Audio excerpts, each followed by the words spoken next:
Welcome to Wealthion. I'm Wealthion founder Adam Taggart, and yes, I am still moving on from this channel.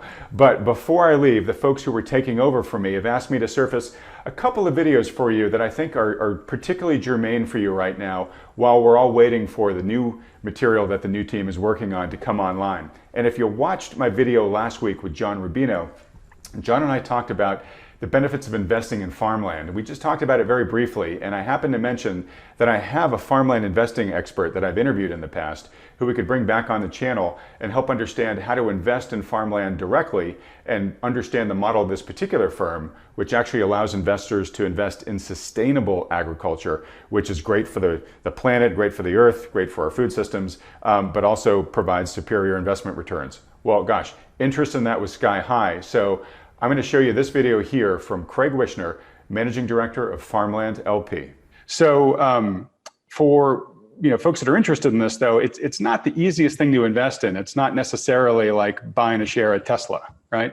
So could you just do us a favor and kind of at a macro level, tell us what's going on in the industry, and then maybe we can talk about the different ways that people can participate in farmland, short of actually buying their own farm and having to run it and farm it themselves. Great. Farmland is a fun and amazing asset class, and it's really not very well understood. And so I'll start by just providing some context on the asset class.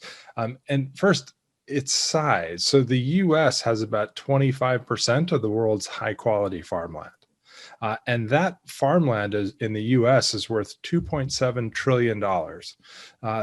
That's about the same economic value as all of the apartment buildings in the US or all of the office buildings in the US. And 40% of farmland is leased. So farmland is commercial real estate, just like those other asset classes. Some other interesting points about it is that it's a very underleveraged asset class. Of that $2.7 trillion, there's only 14% debt on the entire asset class. So this means, one, that it's not correlated with the debt markets. And some people, particularly listeners, might feel that's a positive. Certainly is a positive for me, not being correlated with it. But it also means that as those debt levels increase, that will be a further tailwind for increased appreciation on the asset class. And if you think of single family homes, the price of debt and the availability of debt for single family homes drives up their price. Farmland has just simply not been affected by those tailwinds up until now. Another thing that's interesting about farmland is that only 1% of farmland is institutionally owned. So really most farmland is bought and sold neighbor to neighbor.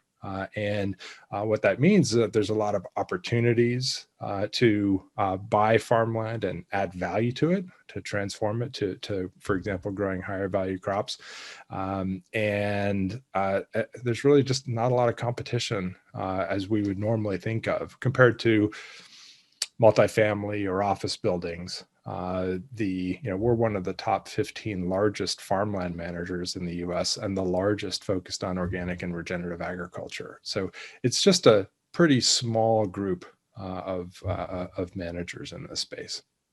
Can you tell us a little bit about just sort of the demand right now for farmland and for the food that the farmland grows? I know in particular, Farmland LP is focused on the organic food market. I know you grow, not everything you grow is organic, but your general goal is to grow as much organic as you can. And I know that there is, I believe right now, sort of overwhelming demand as far as the eye can see for organic product, just given, world demand and given that there's so few organic acres relative to the overall acreages of farmland. So, at a high level, what are the big trends right now that are driving the investing going on in farmland? That's great. So there's a few different sectors within farmland. And so you think about kind of annual crops or commodity crops. 53% of US farmland grows two commodity crops, corn and soy. So a lot of people tend to just look at those market trends and just apply them to all farmland in general. But that would be like lumping together apartment buildings, office buildings, and warehouse spaces in Class A markets and Class 3 markets altogether. You really have to kind of dig a little bit deeper in that. And then another market sector is permanent crops.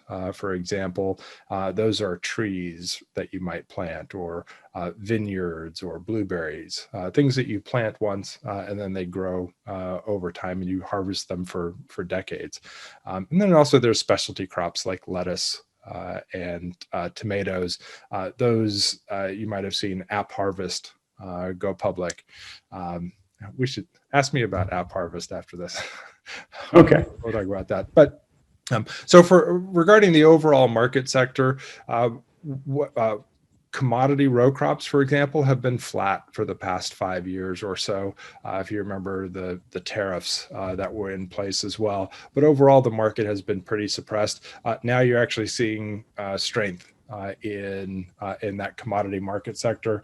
On the permanent crop side, the demand in general is very strong, both for currently cash flowing commodity crops as well, or permanent crops, as well as for new crops that are going in. And there's continued strong demand for the specialty crops. The organic market, for example, historically, 50% of the U.S. food budget is spent at home and 50% out. During the pandemic, that shifted to around 70% of food being sold at home. And the organic markets really were already constrained by the amount of farmland available that was organic. And so just everything has gotten maxed out. It's even more impacted.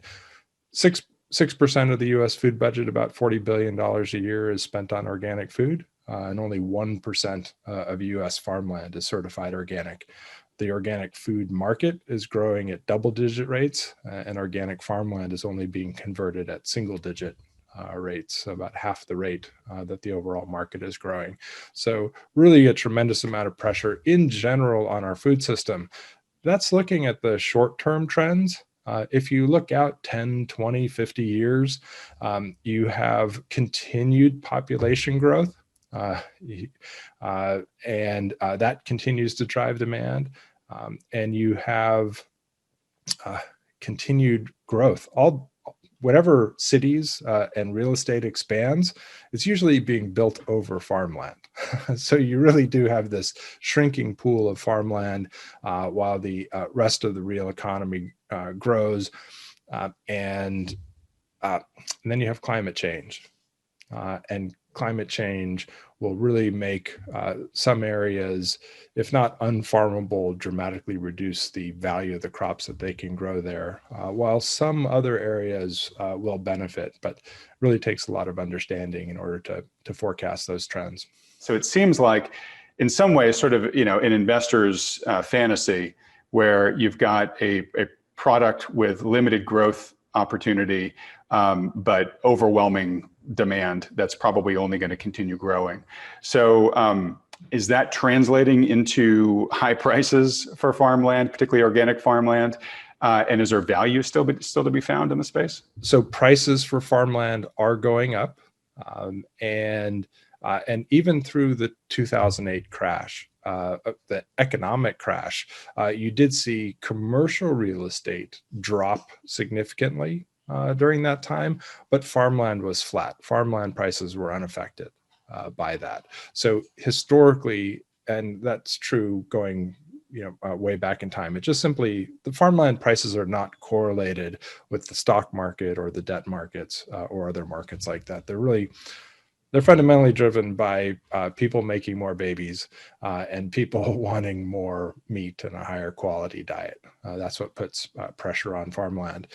And so what we are seeing in farmland is increasing prices, but it's driven by increasing rents on that farmland. So cap rates are staying pretty flat for farmland, but it's actually it's basically inflation. So fundamentally, the value of farmland is based on the value of the crops that you grow on that land. So as food prices increase, for example, that translates to a natural uplift in the value of the crops grown on the land and the value of the rent that's generated off of that land. And so that's why prices have gone up over the past, over the past 85 years, farmland has delivered 11% annualized return year after year, half from cash flow, half from appreciation. So 11% per year annualized return. Sounds like it said it didn't really get impacted that much during the great financial crisis back in 2008, 2009. So it's kind of almost like what's not to like about it here, right? And then, of course, Craig, you talk about the opportunity to do a lot of what your fund does, which is buy land that's maybe not being put to its best use, right? It's being over-farmed, burned out with the chemical-based fertilizers and the monocropping and kind of the evils of a lot of the big ag conventional processes. And you can restore that land and restore the micronutrient content of the soil. You can farm a whole bunch of different types of products, both produce, but also livestock as well. So you can have this really highly diversified portfolio of products that are coming off of the land that you're also able to charge higher premia and make higher margin on because it's all organic, certified and whatnot. So for people that find this interesting, and I kind of feel like, why wouldn't you after everything that we just listed there? What are the options that are available to them? Again, short of buying a farm and becoming a farmer themselves. Which they could do if they have $10 million that they want to. So the average commodity farmer has about $8.5 million worth of land and equipment and makes $250,000 a year. So that's the option if you want. Doesn't sound like a great deal. It doesn't sound like a great deal if you're looking at it from an investment class, but it does. There are good opportunities to invest in. And actually, I just want to get the App Harvest comparison because people think of that as growing food. So App Harvest is a company that basically builds giant vertical farms or high-end greenhouses. They recently went public at about $1 billion valuation, and it was a SPAC transaction.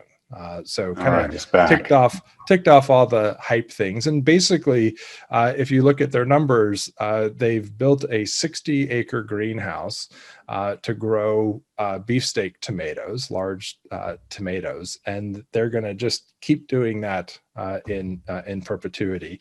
The problem is the same as any other of the vertical farms that I've looked at. It costs around $1.5 to $3.5 million of capex per acre in order to grow these crops year after year.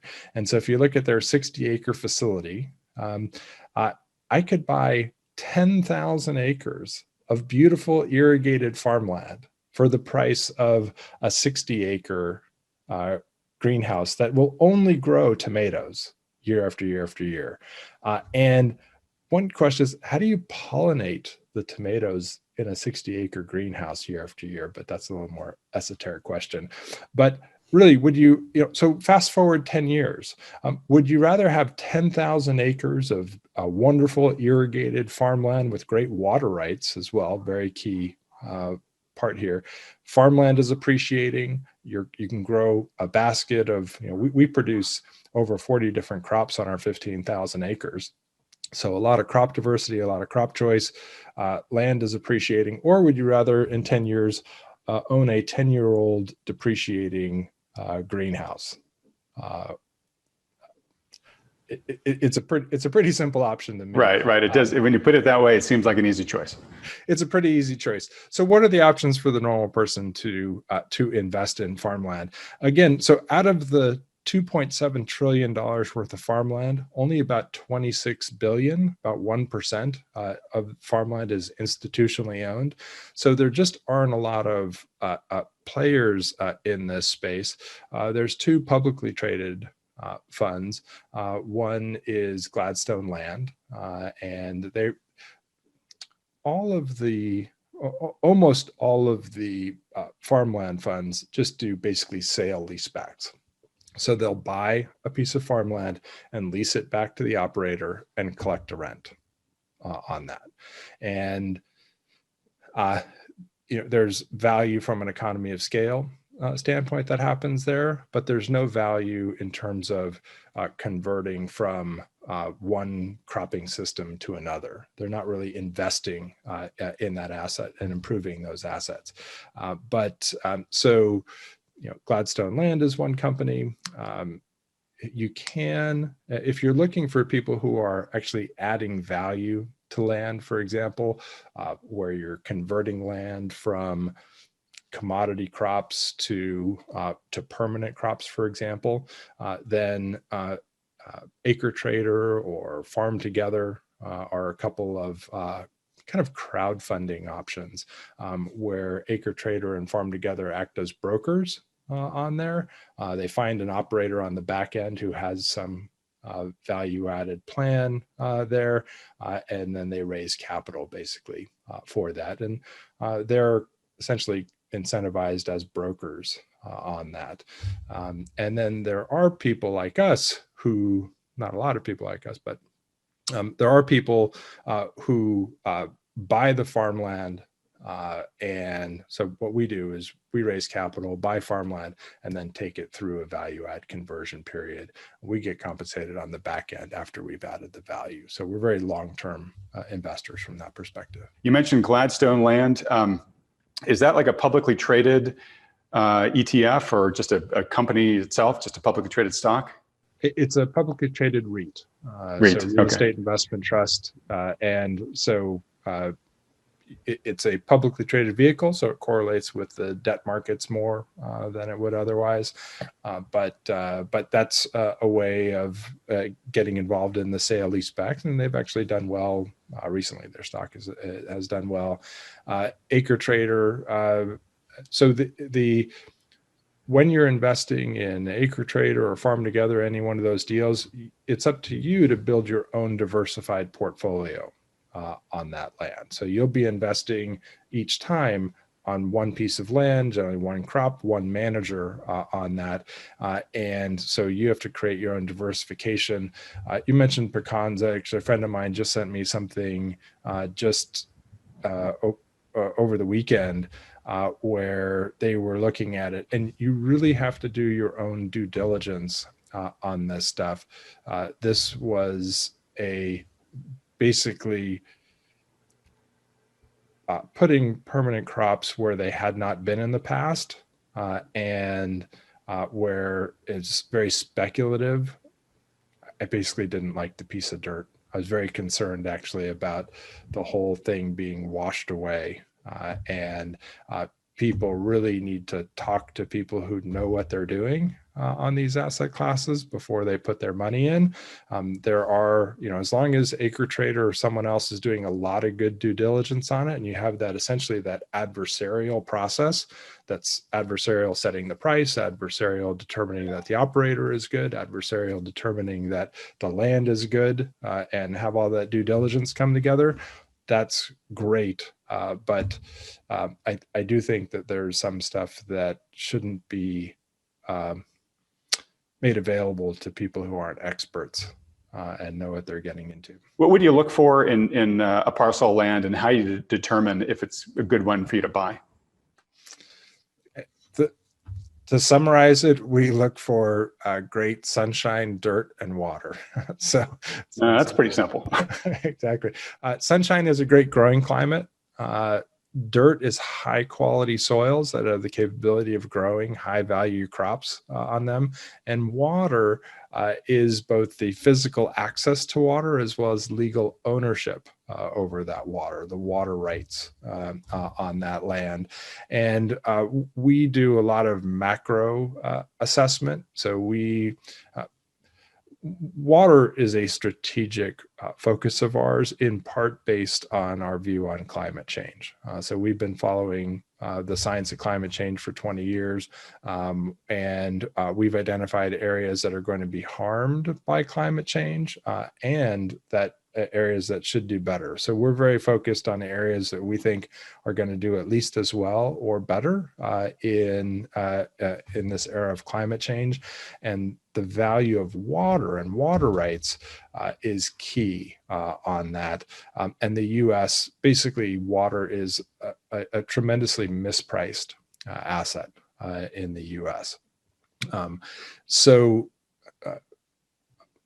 tell you about the farmland behind me, which is part of our second fund, is to give you an example of a real concrete example of water and water rights and how we add value. So this is a 6,000 acre property in Walla Walla, Washington. 5,500 acres is farmable, and there's water rights on 1,800 acres. On that.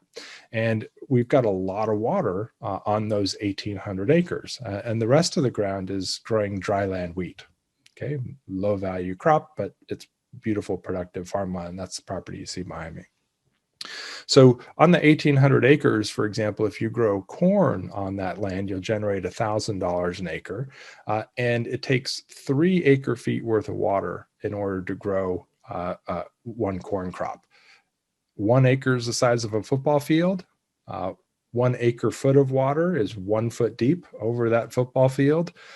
And corn requires 3 acre feet worth of water, 3 foot deep over that football field to generate $1,000 in revenue for that corn. Well, wine grapes only require 1.5 feet worth of water. Okay, wine grapes also generate $8,000 to $10,000 an acre in revenue at 40 to 50% margins.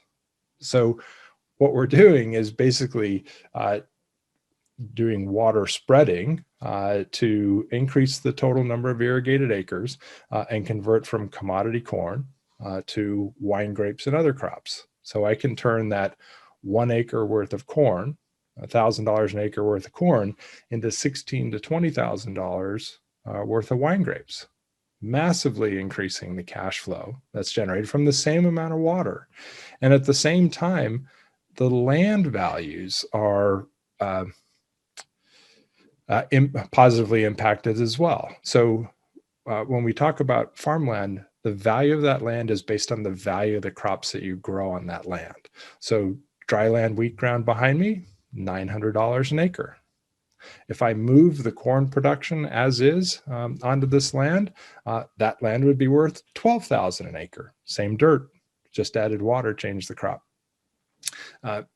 If this land though happens to be really wonderfully suitable to wine grapes, okay, permanent crops like wine grapes, that ground goes for $20,000 to $25,000 an acre. So same water, same dirt, different crop.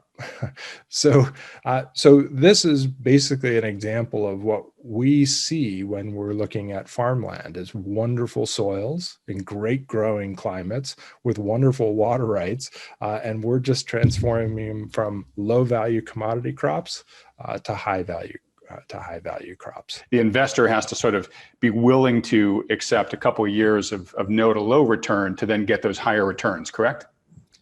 That's absolutely right. And that's what essentially creates this surprising barrier to me from converting from commodity crops to higher value crops, or even just taking land through a 3-year organic conversion period. It's really challenging for a commodity corn farmer, for example, who's making debt payments on their new combine to shrink the acres that they're going to grow in corn, go to a more diverse basket of crops, and spend 3 years getting that land certified organic. We've kind of been zeroing in on the profitability of the approach, but there are as you said, we're talking about improving the land, and it's not just improving it, just to make an additional buck off of it, but there is somewhat of a mission behind the fund too, right? Of doing well by doing right, which is, you're taking this land, which, maybe not, maybe sort of be getting abused by kind of the strip mining, approach of conventional farming. And instead, to get it up to organic status. And maybe you could just really briefly just 30 seconds or so, tell people what's required for land to be upgraded from conventional to organic. But you're also putting in, permaculture installations like hedgerows and things like that support pollinators and the predators that eat the pests. And, you're really kind of, you're leaving the earth better than it was when you bought it, correct? Yeah, I mean, fundamentally, our mission is actually to demonstrate that sustainable and regenerative agriculture is more profitable than chemical dependent agriculture. My degree is in biochemistry and molecular biology. When we look at farmland, yes, we see this wonderful real asset of farmland, but we look at it as a biological system, and we know that actually if we take care of the soil's health, that it will be more productive. It'll be more resilient to climate change. It'll require fewer inputs on that ground in order to grow more crops. And we can get price premiums very easily by getting the land certified organic when we follow regenerative agriculture best practices. And so fundamentally, our business model is based on identifying that, all those commodity corn farmers are really locked into a system where they're focusing on farmland to generate maximum operating efficiencies by growing one crop year after year. But we know that the best way to generate productivity from farmland is actually to have a diverse crop rotations, both in a single year, a mosaic of crops growing on that land, and diversity across a 10-year crop rotation as well. That's when the soil's healthiest, and that's when the plants are happiest as well. So you get the increased yields. The challenge to that is that it's very difficult for one farmer to grow all those different crops and change it up year after year on there. And so that's where the economies of scale of what we do come from. So we map out the ideal crop rotations on that land. We get the land certified organic, and then we find the best farmers for any one particular crop in that rotation. So we might have pasture for 3 to 7 years and bring in great sheep and cattle tenants on that land. For the vegetable rotations, we'll find the best tomato farmer and the best sweet corn farmer and the best grain farmers as well. And we'll manage that farmland as essentially multi-tenant commercial real estate. Working with the farmers, providing them with high quality farmland with great irrigation infrastructure that's already certified organic, so they can really scale up their organic production without having to buy a whole bunch of land, take it through a 3-year conversion process, and farm a multitude of crops. That's our responsibility, and that's what makes a great partnership in this. And this lesson, this is just a business lesson that's true.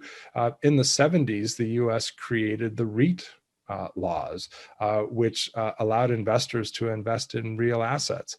And that allowed companies to not have to build their own office buildings anymore. We have the Sears Tower because Sears had to build their own tower. Nowadays, you would never think of building your own office building if you wanted to grow a tech company. Right? But that's the old model that we're forcing on the farmers. So we're actually just bringing a business structure from the 70s into 2021 and saying, you know what, we'll manage this high quality asset and we'll work with the best farmers so they can get the highest returns possible from these assets, while making sure the farmland is managed organically, regeneratively, and most productively, and generating the most soil health.